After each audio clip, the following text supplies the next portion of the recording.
বিসমিল্লাহির রহমানির রহিম।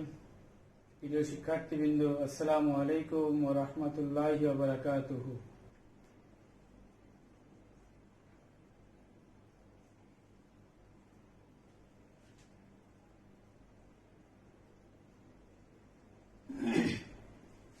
বুঝে পোস্টেজ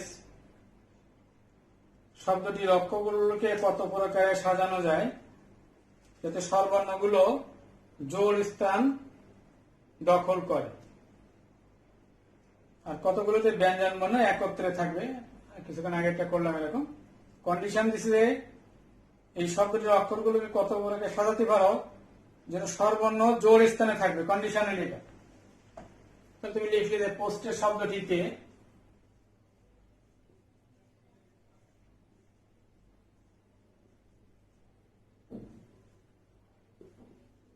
মোট 2, 4, 7টি বর্ণ আছে।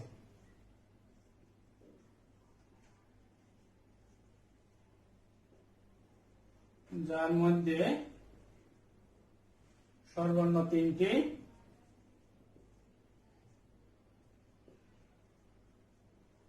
এবং ব্যঞ্জন বর্ণ কয়টি? 4টি। এখন বলছে যে স্বরবর্ণগুলোকে কন্ডিশন দিচ্ছে কি যে স্বরবর্ণগুলি সর্বদা জোড় স্থান দখল করবে। টোটাল স্থান হলো 7টি। মনে করো যে স্থানগুলো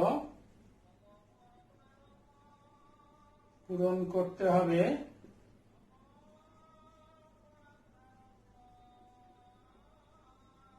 তা নিম্নে দেখানো হলো। 7টি স্থান, মনে করো এটা প্রথম স্থান, দ্বিতীয়, তৃতীয়, চতুর্থ, পঞ্চম, ষষ্ঠ, সপ্তম, এই 7টা স্থান পূরণ করতে হবে। এখন স্বরবর্ণ রাখতে বলেছে জোড় স্থানে। জোড় স্থান আছে কয়টা? 1টা, 2টা, 3টা। স্বরবর্ণ আছে কয়টা? 3টা। তাহলে 3টি জোড় স্থানে 3টি স্বরবর্ণকে কতভাবে সাজানো যাবে? মনে করি এরকম যে এইখানে স্বরবর্ণ আছে ও, এ, ই। মনে করি এখানে ও রাখছো, এখানে এ রাখছো, এখানে ই রাখছো, একভাবে সাজাইছো। আবার মনে করো এখানে ই রাখছো, এইখানে মনে করো ও রাখছো, এখানে মনে করো এ রাখছো। এইভাবে এই স্বরবর্ণগুলোকে জোড় স্থানে রেখে তুমি কতভাবে সাজাতে পারো সেটা আগে বের করো। সেটা হবে 3টি স্বরবর্ণ 3টি নিয়ে সাজাচ্ছ, তাহলে ফ্যাক্টরিয়াল 3 উপায়ে সাজানো যাবে। 3টি স্বরবর্ণকে 3টি জোড় স্থানে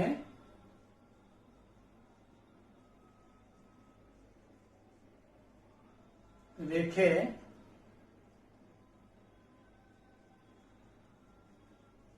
সাজানো যায় ফ্যাক্টরিয়াল 3 বা 6 উপায়ে। তাহলে আর বাকি থাকলে কয়টা স্থান? 1টা, 2টা, 3টা, 4টা। 4টি বেজোড় স্থানে 4টি ব্যঞ্জন বর্ণ আছে। তাহলে একইভাবে লিখবা 4টি ব্যঞ্জন বর্ণকে, সর্বনামে লিখবা ব্যঞ্জন বর্ণকে 4টি বিজোড় স্থানে রেখে সাজানো যায় কত? ফ্যাক্টরিয়াল। একইভাবে লিখে দাও ফ্যাক্টরিয়াল 4। ফ্যাক্টরিয়াল 4 মানে 24 উপায়। নিম্ন বিন্যাস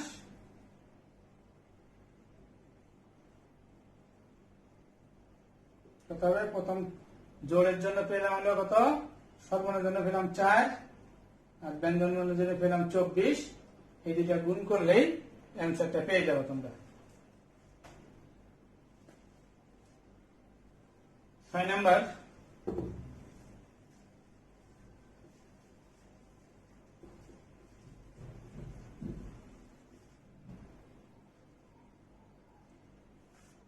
পারমুটেশন।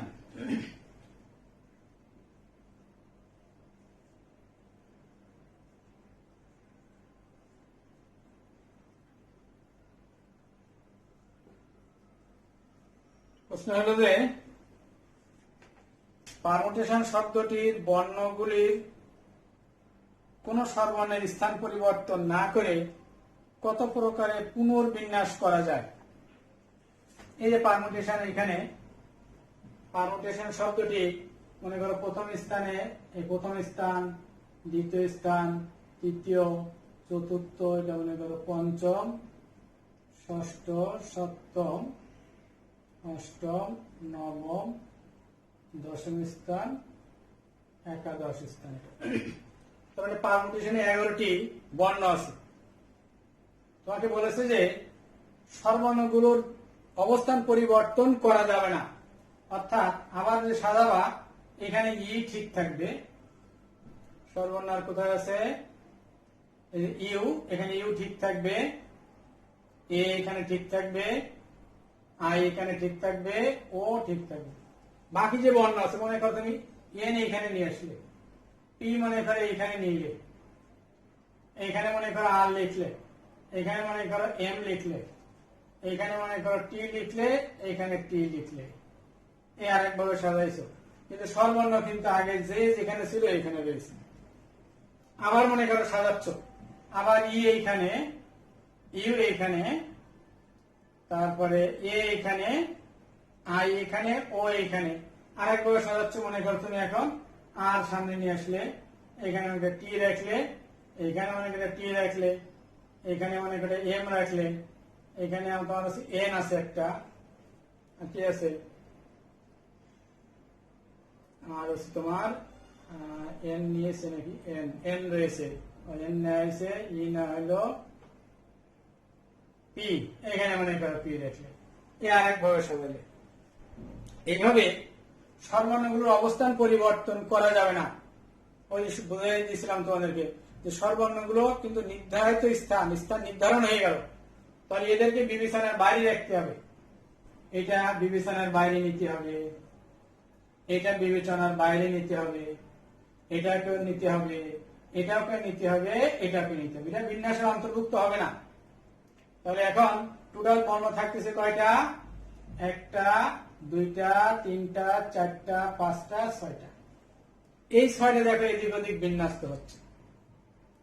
তাহলে বলতে হবে যে পারমুটেশন শব্দটিতে মোট 11টি বর্ণ আছে, যাদের মধ্যে 5টি আছে স্বরবর্ণ আর 6টি ব্যঞ্জন বর্ণ আছে।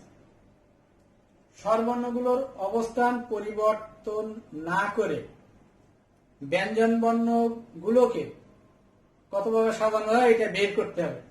তাহলে 6টি ব্যঞ্জন বর্ণের মধ্যে টি আছে দেখো দুইটি আছে টি।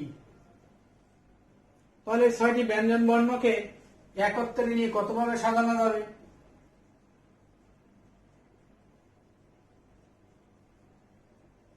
সাজানো সংখ্যা হবে ফ্যাক্টোরিয়াল 6 বাই ফ্যাক্টোরিয়াল 2।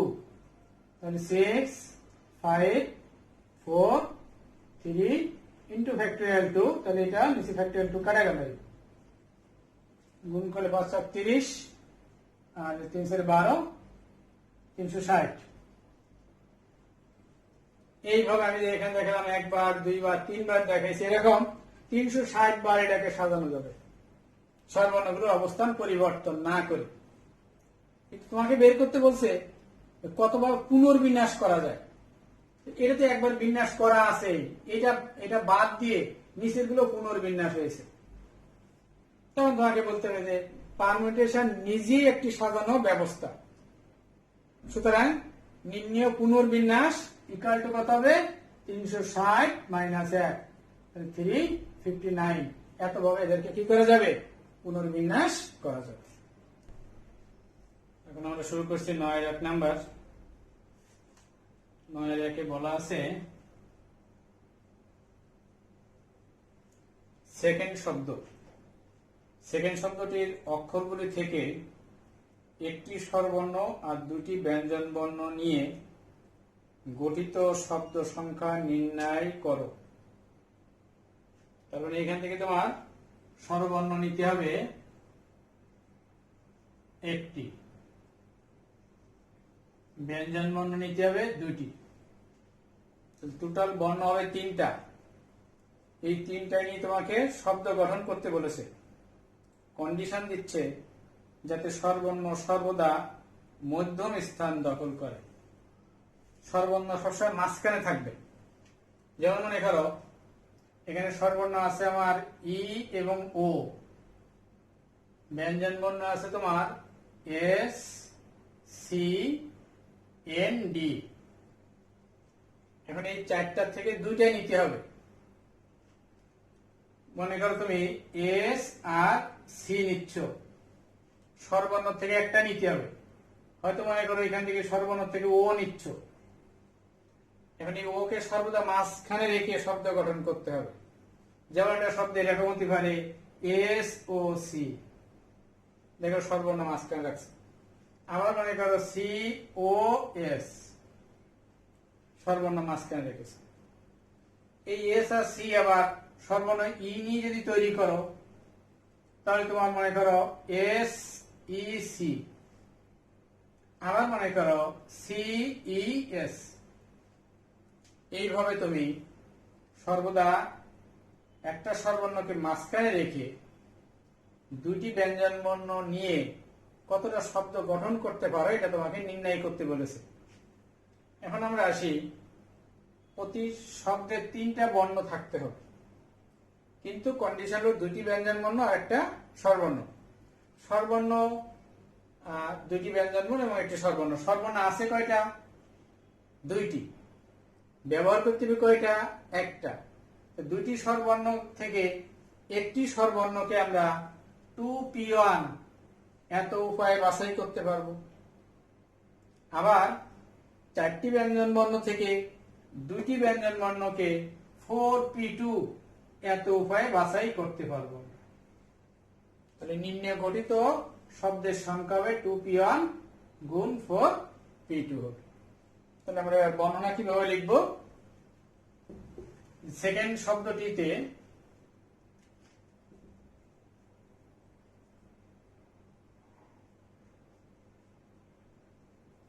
দুটি স্বরবর্ণ এবং চারটি ব্যঞ্জন বর্ণ আছে।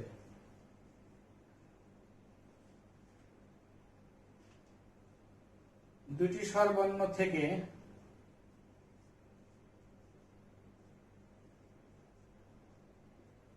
একটি স্বরবর্ণকে 2p1 এবং চারটি ব্যঞ্জন বর্ণ থেকে দুইটি ব্যঞ্জন বর্ণকে 4p2 উপায়ে বাছাই করা যায়। নির্ণেয় শব্দের সংখ্যা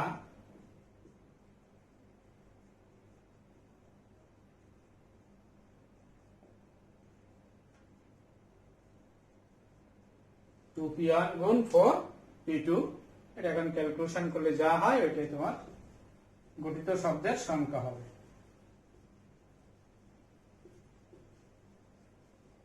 পরে আসি আমরা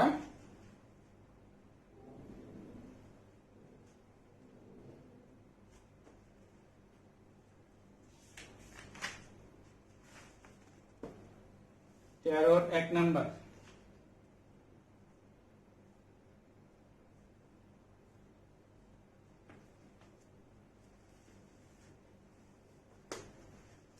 এখানে তোমার আইএসসি ক্লাসের ছাত্র আছে 14 জন আর বিএসসি ক্লাসের ছাত্র আছে 10 জন। প্রশ্নটা হলো এই, 2 জন বিএসসি ক্লাসের ছাত্রকে পাশাপাশি না বসিয়ে 14 জন আইএসসি ক্লাসের ও 10 জন বিএসসি ক্লাসের ছাত্রকে কত রকমের একটি লাইনে সাজানো যায় নির্ণয় করো। লাইনে সাজাতে হবে, এরকম একটা লাইনে এক লাইনে সাজাতে হবে এইভাবে। এখন কন্ডিশন হলো যে এই যে বিএসসি ক্লাসের যে ছাত্র এদেরকে এই লাইনে সাজালে পাশাপাশি দুইজন বিএসসি ক্লাসের ছাত্র থাকতে পারবে না, পাশাপাশি এরা বসতে পারবে না। মনে করো তোমার আইএসসি ক্লাসে মনে করো 5 জন স্টুডেন্ট আছে, আমরা সহজে বুঝি। এই 5 জন আইএসসি ক্লাসের স্টুডেন্ট একটা লাইনে সাজানো হয়েছে। আমার আঙ্গুলগুলো মনে করে প্রথম একজন আইসি, দ্বিতীয় একজন, তৃতীয় একজন, চতুর্থ, পঞ্চম, এইভাবে সাজানো হলো, একটা লাইনে দাঁড় করানো হলো।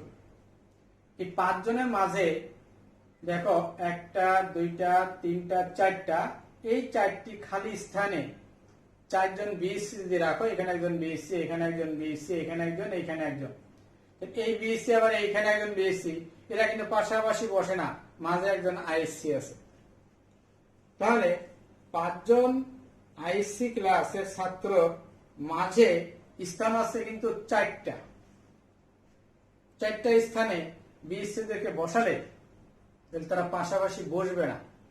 5 জন ছাত্রর জন্য স্থান থাকা পাচ্ছে হলো কয়টা? 4টা, একটা কম কিন্তু।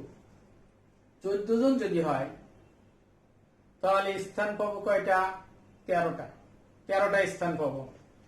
এইভাবে যে এক লাইনে আমরা 14 জন আইএসসি ক্লাসের ছাত্র রাখি, যে প্রথম একজন, এইভাবে দ্বিতীয়, মনে করো তৃতীয়, চতুর্থ, পঞ্চম, ষষ্ঠ, সপ্তম, অষ্টম, নবম, দশম, 11, 12, 13, যদি এক লাইন লিখতে হতো 13, এই 14, সব এক লাইনের। এখন দেখো খালি স্থান 1টা 2টা 3টা 4টা 5টা 6টা 7টা 8টা 9টা 10টা 11, 12, 13টা 13টা স্থানে আমরা 12 দুইবার হয়েছে, এটা হবে 13, এটা মনে করো 14। তাহলে এদের মাঝে 13টি খালি স্থান আছে। এই যে একটা, এখানে একজন বিএসসি রাখো, এখানে একজন বিএসসি রাখো, তাহলে এরা কিন্তু পাশাপাশি বসবে না। আবার এখানে বিএসসি রাখা একদম পাশাপাশি বসবে না। এই বিএসসি মাঝে আইএসসি, আবার বিএসসি পাশাপাশি নেই। তাহলে স্থান করে 1টা 2টা 3টা 4টা 5টা 6টা 7টা 8টা 9টা 10টা 11টা 12টা 13টা 14 জন আইএসসি ক্লাস ছাত্রকে একটা লাইনে দাঁড় করালাম। এদের মাঝে 13টি স্থানে এই বিএসসি ক্লাসের ছাত্রদেরকে রাখা যাবে, রাখলে তারা পাশাপাশি বসবে না। আবার লক্ষ্য করো, এই প্রথমে একজনকে যদি আইসি ক্লাসের ছাত্র, বিএসসি ক্লাসের ছাত্র রাখি, আর শেষে দিয়ে আরেকজন রাখি, তারাও কিন্তু পাশাপাশি বসবে না। যেমন এই 5টি স্থানে এইখানে 4টি তো খালি স্থান পেলাম, এইখানে যদি একজন বিএসসি রাখি, এইখানে একজন বিএসসি রাখছে, তাহলে এরা কিন্তু পাশাপাশি নেই। আমাদের শেষে আরেকটা জায়গা আছে। অর্থাৎ এক লাইনে আইএসসি ক্লাসের ছাত্রদেরকে 14 জনকে দাঁড় করালে তাদের মাঝে আমরা 13টি খালি স্থানে বিএসসি ক্লাসের ছাত্রকে রাখতে পারবো, এবং প্রথম এবং শেষে আরো 2টি স্থানে বিএসসি ক্লাসের ছাত্রকে রাখতে পারবো। তাহলে বিএসসি ক্লাসের স্টুডেন্টকে আমরা এখানে তো 13টা স্থান পেলাম, আর প্রথম একটা শেষে একটা, 15টি স্থানে তাদেরকে রাখলে তারা কেউ পাশাপাশি বসবে না। এখন 15টি স্থানের জন্য তোমার স্টুডেন্ট আছে কয়জন? 10 জন। তাহলে ওই 15টি স্থানের জন্য 10 জন স্টুডেন্টকে আমরা 15P10 এত উপায়ে বাছাই করতে পারি।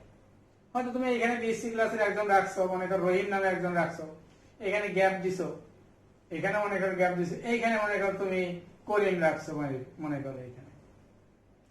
বিভিন্ন ভাবে তুমি বাছাই করতে পারবা কত উপায়ে? 15টি স্থানের জন্য 10 জন বিএসসি ক্লাসের স্টুডেন্টকে 15P10 উপায়ে বাছাই করতে পারবে। এখন তুমি মনে করো এইভাবে যে একটা লাইনে দাঁড় করাই দিয়েছো এই আইএসসি ক্লাসে, হয়তো মনে করো এখানে একজন মনে করো এখানে আছে, মনে করো তোমার যে কোনো নাম দাও, মনে করো নিতু আছে, এইখানে মনে করো তোমার সেতু আছে, এইখানে মনে করো সামিরা আছে। এইভাবে আইসি ক্লাসের স্টুডেন্টদেরকে, যেমন সামিরাকে তুমি একটা লাইনের তৃতীয় জায়গায় রেখেছো, আবার যখন লাইন করতেছো তখন দেখা গেল স্বামী রেখে তুমি মনে করো 12তম স্থানে স্বামী রেখে রেখে, তখন এই যে 14 জন আইসি ক্লাসের যে স্টুডেন্ট আছে এরা আবার নিজেদের মধ্যে বিন্যস্ত হবে। এই যে স্থান তারা নিজেদের মধ্যে আবার বিন্যস্ত হতে পারে, যেহেতু 14 জন থেকে 14 জনকে নিচ্ছ তাহলে এরা ফ্যাক্টরিয়াল 14 উপায়ে বিন্যস্ত হবে। তাহলে নির্ণয় সাজানো কতভাবে আমরা সাজাতে পারি, এটার সাথে এটা গুণ করলে সাজানো ব্যবস্থা পেয়ে যাবো আমরা।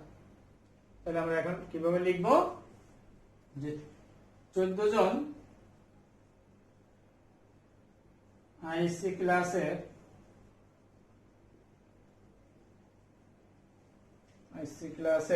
ছাত্র বলছে নাকি সব,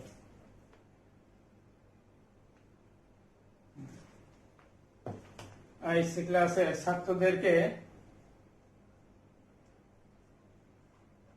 একটি লাইনে দাঁড় করালে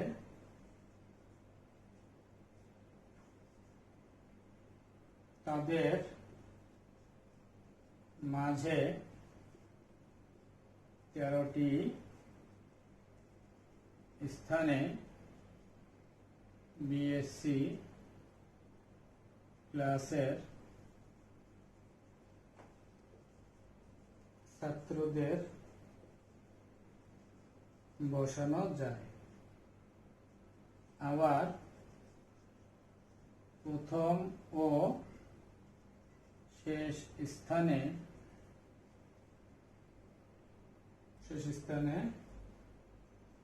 দুইজন বিএসসি ক্লাসের ছাত্র বসানো যায়।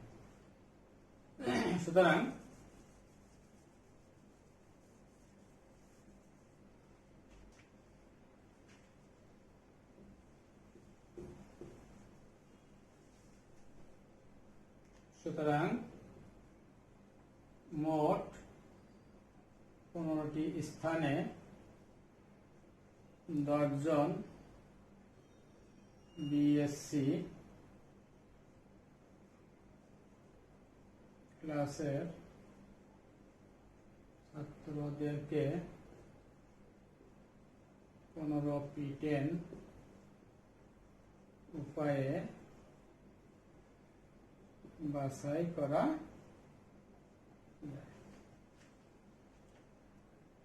আবার 14 জন আইসি ক্লাসের ছাত্ররা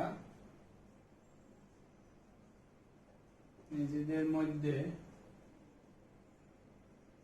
14 উপায়ে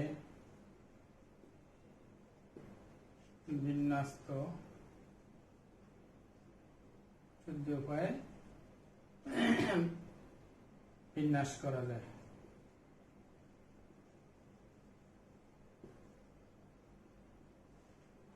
নির্ণয়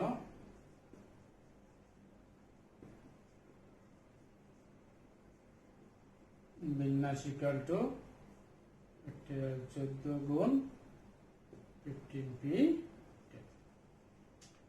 এত উপায় তুমি তাদেরকে সাজাতে পারবা।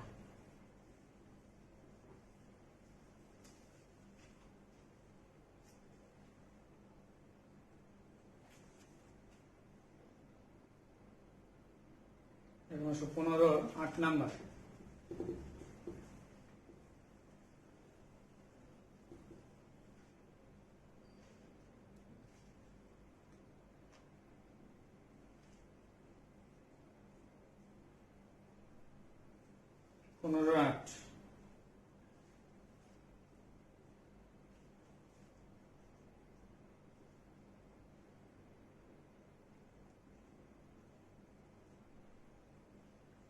অঙ্ককে বলছে দেখো,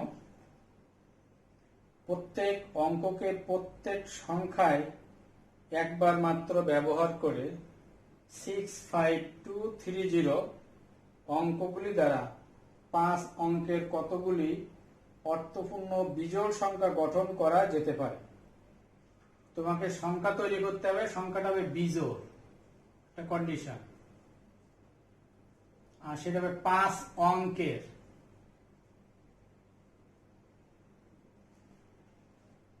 এবং অর্থপূর্ণ হইতে হবে, অর্থপূর্ণ হইতে হবে। এইভাবে তুমি কয়টা বিজোড় সংখ্যা তৈরি করতে পারো এই অঙ্কগুলো দ্বারা। একটা অঙ্ক আছে 6, একটা 5, একটা 2, একটা 3 আর একটা 0। এখন তো 5 অঙ্কের যদি সংখ্যা তৈরি করা লাগে, 5 অঙ্কের সংখ্যা হইতে হবে, তাহলে সেখানে আমাদের একক, দশক, শতক, সহস্র, অযুত পর্যন্ত আসতে হবে। 5 অঙ্কের হবে। এককের স্থান দশক, শতক, সহস্র, অযুত পর্যন্ত আসলে আমাদের 5 অঙ্কের সংখ্যা হবে।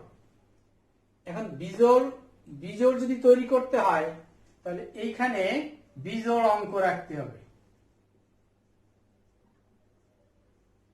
তাহলে বিজোড় সংখ্যা হবে। যদি এখানে বিজোড় না বলে জোড় বলতো তাহলে এখানে কিন্তু এককের স্থানে জোড় অঙ্ক রাখতে হতো। এখন এখানে তাহলে তোমাকে যেহেতু বিজোড় সংখ্যা গঠন করতে হবে, তাহলে এককের স্থানে কোন অঙ্ক রাখতে হবে? বিজোড় অঙ্ক রাখতে হবে। বিজোড় অঙ্ক এখানে কয়টা আছে? বিজোড় অঙ্ক আছে এখানে 2টা, 5 আর 3। তাহলে আমাদের সংখ্যা গঠন করার উপায় আছে 2টা। 5 এখানে রেখে সংখ্যা গঠন করতে পারি, আবার 3 রেখেও সংখ্যা গঠন করতে পারি, কিন্তু জোড়ের জন্য উপায় আছে কিন্তু 3টা। এখন তুমি মনে করো এককের স্থানে 5 অঙ্কটা রাখলে, রেখে বাকি যে 4টা স্থান, এই অন্যান্য অঙ্কগুলো বাকি 4টা স্থানে বসালে, যেমন মনে করো 6, 0, আর কত আছে 3, 2, তাহলে তোমার হচ্ছে 60,325 একটা সংখ্যা হয়েছে। যে সংখ্যাটা দেখো 5 অঙ্কের, 1, 2, 3, 4, 5 অঙ্কের, এবং দেখো এককের স্থানে যেহেতু বিজোড় সংখ্যা আছে তাহলে এটা বিজোড় সংখ্যা হয়েছে এবং অর্থপূর্ণ।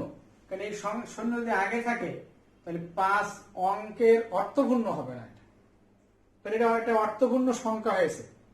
আবার মনে করো আরেকটা সংখ্যা তৈরি করতেছে, মনে করো এখানে 5, এখানে মনে করো 2, 3, 6, 0, এটা 23,605 একটা সংখ্যা তৈরি করেছে, কন্ডিশন যা বলেছে পুরোটাই ফিল আপ করছে। আবার মনে করো তুমি এখানে 5 রেখে 0, 3, 2, 6,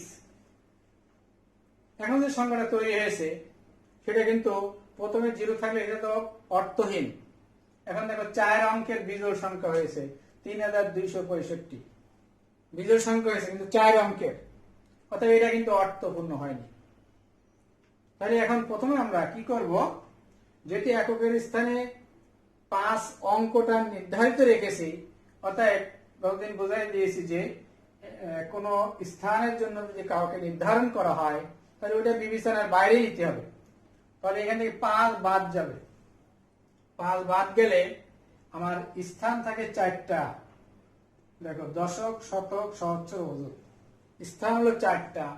এখন একটা অঙ্ক যদি বাদ রাখো, অঙ্ক দেখো 4টা, তাহলে 4টা অঙ্কই তোমাকে নিতে হবে, তাহলে স্থান পূর্ণ হবে না, তাই তো? তাহলে 4টা যতটা ভিন্ন ভিন্ন সংখ্যা সবগুলো যদি নেওয়া হয় তার জন্য বিন্যাস হলো n ফ্যাক্টোরিয়াল। তাহলে আমার এখানে 4টি অঙ্ক, এই 4টি স্থানে যদি বসাই কয়টা সংখ্যা গঠন করা যাবে? ফ্যাক্টোরিয়াল 4, এতটি বিজোড় সংখ্যা গঠিত হবে। তাহলে ফ্যাক্টোরিয়াল 4 মানে 24টি সংখ্যা গঠিত হবে। কিন্তু এই 24টি সংখ্যা অযুতের স্থানে যদি 0 থাকে তাহলে ওইটা 5 অঙ্কের অর্থপূর্ণ বিজোড় সংখ্যা হয়নি।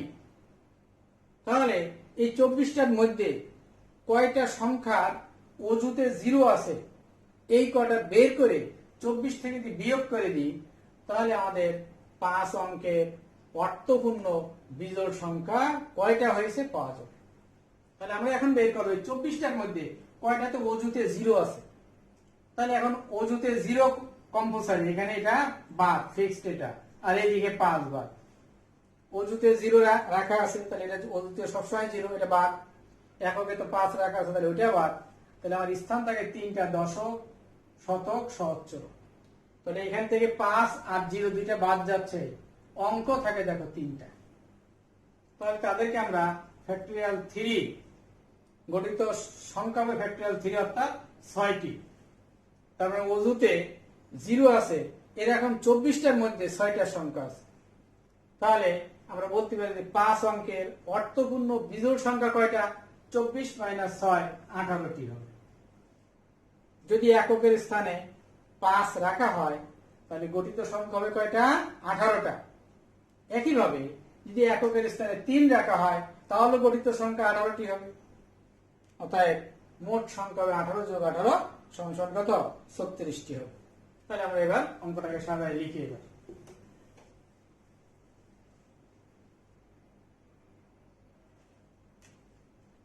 6 5 2 3 0 অঙ্কগুলো দ্বারা 5 অঙ্কের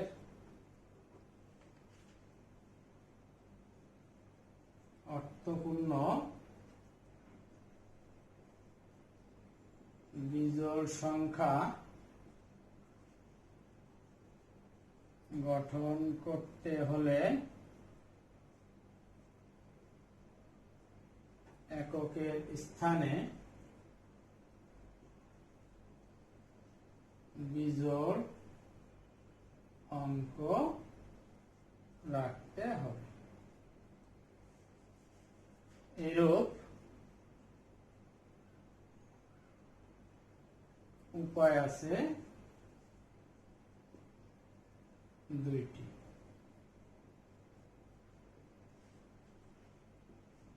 এবার আমরা লিখি এককের স্থানে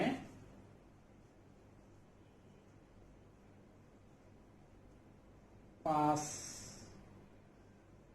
অঙ্কটি নির্ধারিত রেখে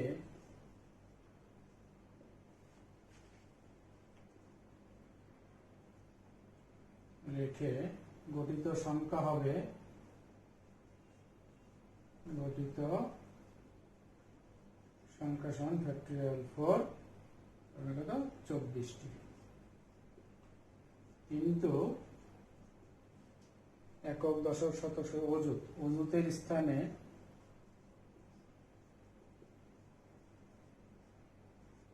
শূন্য অঙ্কটি থাকলে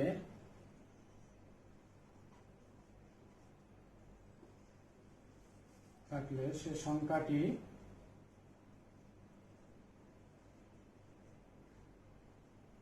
পাঁচ অঙ্কের হবে না।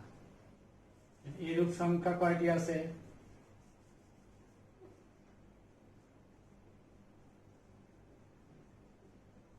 এরূপ সংখ্যা সমান ফ্যাক্টরিয়াল 3 6টি। সুতরাং এককের স্থানে 5 অঙ্ক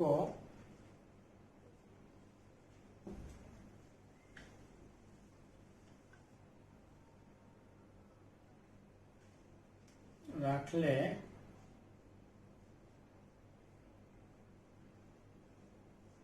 গঠিত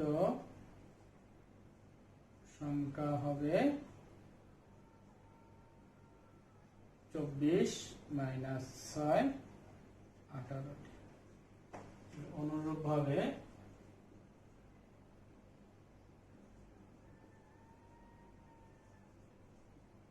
এককের স্থানে 3 অঙ্ক রাখলে গঠিত সংখ্যা হবে 18টি। নির্ণয় সংখ্যা